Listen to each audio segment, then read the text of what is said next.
All right, strap in, everyone, because today we're diving headfirst into the swirling political currents of Jammu and Kashmir.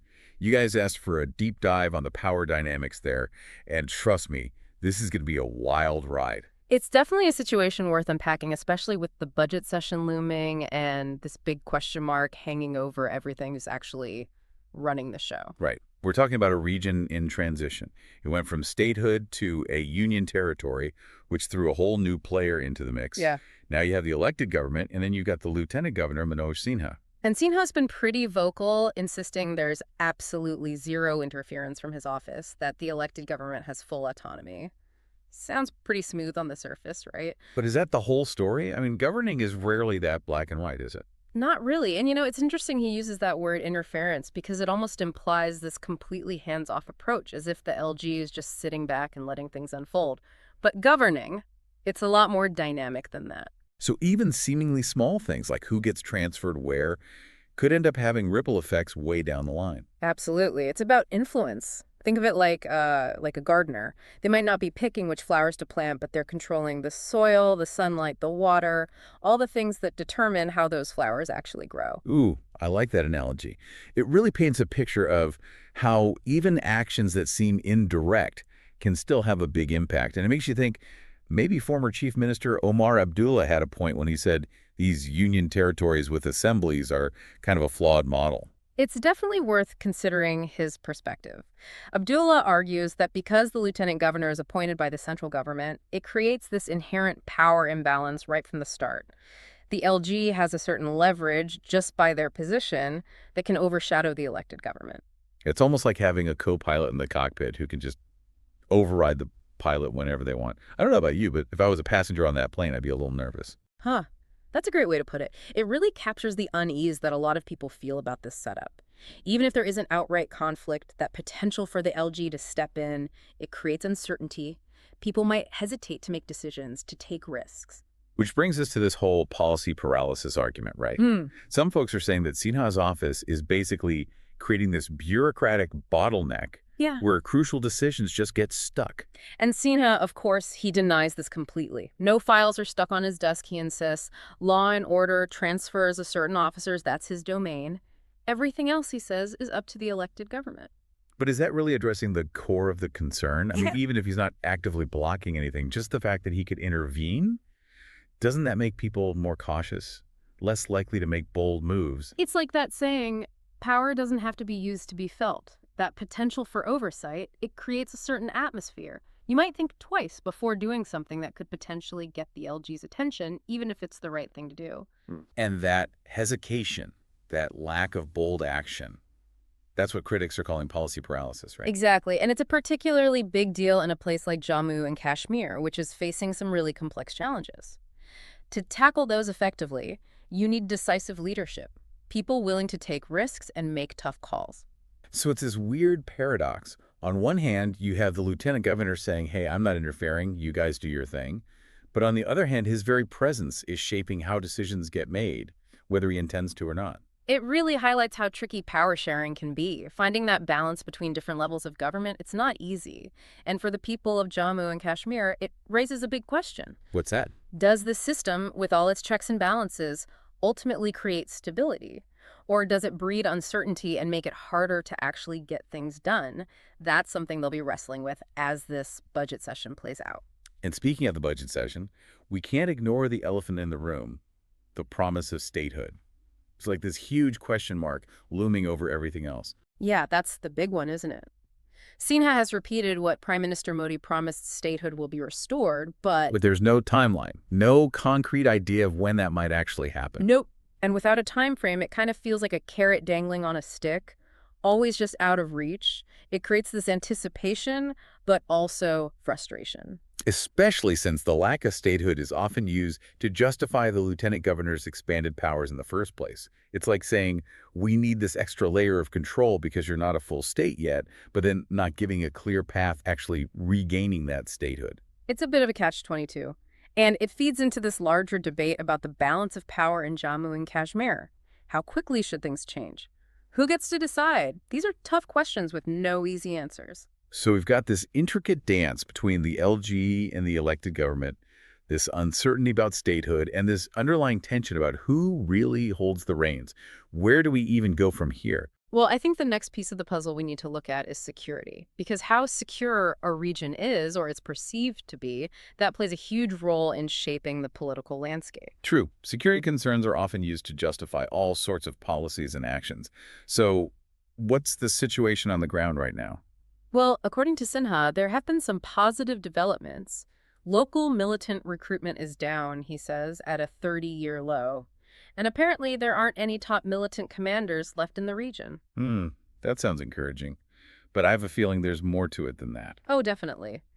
While those numbers might sound good on paper, there are other factors at play that complicate things. For example, the chief minister is no longer included in security review meetings. Whoa, that's a pretty significant shift. Seems like a move towards centralizing control over security, which, again, plays into that whole question of autonomy and who's calling the shots. Exactly. And then you have the closure of the Jammu Masjid, which has been a huge point of contention. Yeah, shutting down this major mosque, it's raised a lot of concerns about religious freedom and the potential for social unrest. Sinha's argument is that mosque closures have happened before, even under elected governments. It's not a new thing, he says, and shouldn't be seen as some deliberate attempt to suppress religious practice. But then how do you explain the case of Mirwais Umar Farooq, that prominent religious leader? He's often restricted from even going to the mosque. Right. And on that point, Sinha claims that Mirwais has security, he's got police protection, and he does lead prayers sometimes. But he also says that sometimes intelligence reports force them to close the mosque. So it's like security concerns trump religious freedom in certain situations. It's this constant balancing act, trying to maintain some semblance of religious freedom while also prioritizing security. But who gets to decide where that balance lies? That's the million-dollar question. And it gets to the heart of this complex interplay between security, politics, and individual rights in Jammu and Kashmir. It's messy, it's complicated, and there are no easy answers. It's something that requires careful thought and nuanced analysis, which is exactly what we'll keep doing as we move forward in our deep dive. You know, it's interesting how this whole situation in Jammu and Kashmir, it really reflects those classic power struggles you see throughout history. You've got the lieutenant governor, he's like the embodiment of the central government's desire for stability, for security. And then on the other side, you have the elected government. They represent the people's aspirations for autonomy, for a return to full statehood. It's this constant push and pull between those two forces. Yeah, absolutely. And that tension, it runs through everything we've talked about so far. Sinha keeps saying there's no interference, but then you see things like the chief minister being excluded from security meetings. It makes you wonder, is it really as hands-off as he claims? Right. There's definitely this sense of maneuvering, a jockeying for position. And I think it's important to remember the historical context here, too. The abrogation of Article 370, that was a seismic shift. It completely changed the relationship between the region and the central government, and we're still seeing the aftershocks of that change today. It's like the whole region is trying to find its footing after a major earthquake. And in the meantime, you have the people of Jammu and Kashmir caught in the middle. They're looking for stability, they want economic progress, a clear vision for their future. But with all this uncertainty hanging over everything, it's got to be tough to move forward. Oh, for sure. It creates a really challenging environment. Think about it, trying to attract investment, to boost economic growth, that becomes way more complicated when potential investors are nervous about the long-term political situation. And for everyday citizens, not knowing when or even if statehood will be restored, that has to feel like living in limbo. Like trying to build a house on shifting sand. You need a solid foundation, a sense of certainty, if you want to create something that lasts. And right now, that seems to be what's missing. Yeah, I think you're right. And this is where leadership becomes so crucial. Both the LG and the elected government, they have a responsibility to find common ground, to work together, and to project a sense of stability and direction. It's a tall order, for sure, given all the complexities we've been discussing. But it's also a huge opportunity. If they can navigate these challenges successfully, it could pave the way for a brighter future for everyone in Jammu and Kashmir. Absolutely. And it's not just about the leadership at the top either. The people of Jammu and Kashmir, their resilience, their spirit, their determination, that's going to play a huge role in shaping their destiny. Their voices need to be heard, their concerns need to be addressed, their aspirations need to be supported. Couldn't agree more. Sometimes in these high-level discussions about politics, we forget about the human impact. the real lives that are being affected by the decisions being made. That's such an important point. Behind all the political maneuvering, the debates about power and autonomy, there are real people with real hopes and dreams. And any solution, any path forward, has to put their well-being and their aspirations first. Well said. As we continue watching this situation unfold, it's important to keep that human perspective front and center. To remember that we're not just talking about abstract political concepts. We're talking about real lives being shaped by the choices being made. It's about people, their livelihoods, their families, their futures. We have to approach this issue with empathy, with nuance, and with a real commitment to understanding the complexities. Absolutely. Now, speaking of complexities, there's another layer to this whole situation that we haven't even touched on yet, the international community. Ah, yes. That adds a whole new dimension to the Jammu and Kashmir puzzle. We've been focused on what's happening internally, but there are external forces at play too, especially regional geopolitics. Okay, so let's unpack that a little. Who are the key players on the international stage, and how are they influencing the situation? Well, you have the obvious neighbors, India and Pakistan. Their relationship is, well, it's complicated and has been for decades. Kashmir has always been a major sticking point between them, so any developments there are watched very closely by both sides. And it's not just a bilateral issue either, is it? You have other countries, major powers, with interests in the region. Exactly. China, the United States, Russia, they all have strategic interests in South Asia. Any instability, any conflict in the region, it has the potential to draw them in, to make things even more complicated. It's like this multi-layered chess game. Yeah. The players making moves on different boards simultaneously, and all those boards are somehow interconnected. That's a perfect analogy. And understanding those connections, those interwoven threads, it's crucial to grasping the bigger picture. Right, because what happens in Jammu and Kashmir doesn't stay in Jammu and Kashmir.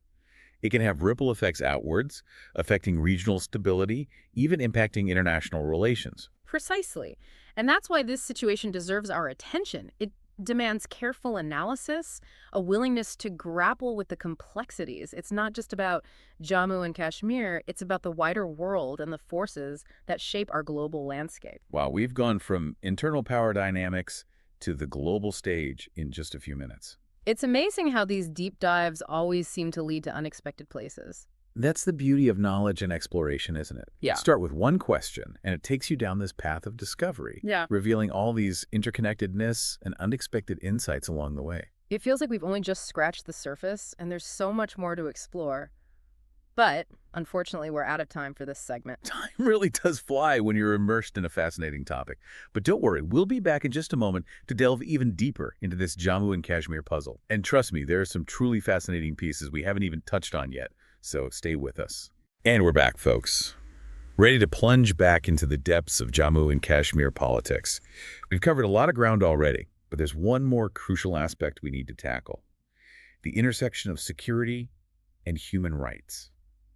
It's a tricky topic, one that often gets oversimplified in the broader political debate. You hit the nail on the head. People want to frame it as a simple choice: security or our human rights. But the reality is far more nuanced than that. Right, can't be in either situation. Yeah. But I imagine it's tough to strike that balance, especially in a region with such a long history of conflict and mistrust. Absolutely. You can't just ignore the historical baggage, the layers of trauma and grievance that exist.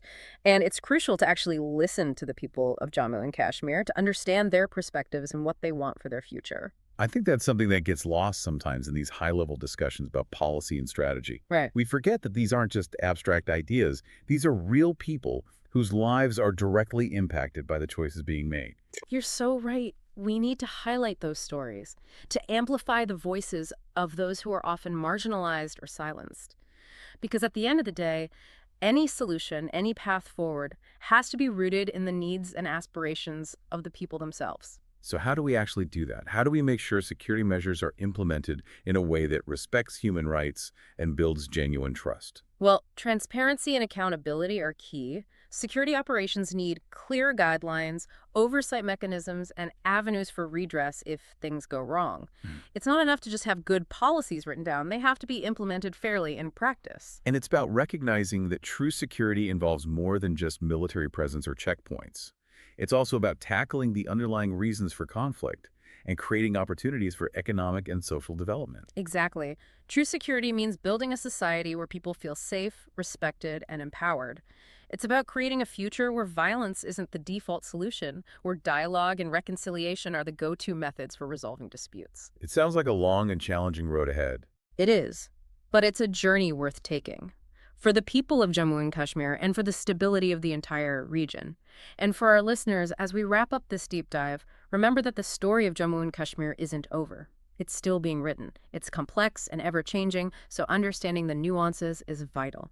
Stay informed, engage with the issues, and use your voice to advocate for a future where peace, justice, and dignity prevail. Couldn't have said it better myself. Thanks for joining us on this exploration of Jammu and Kashmir's political landscape. We hope this deep dive has given you the knowledge and insights you need to navigate this complex issue. Until next time, keep exploring, keep asking questions, and keep seeking deeper understanding.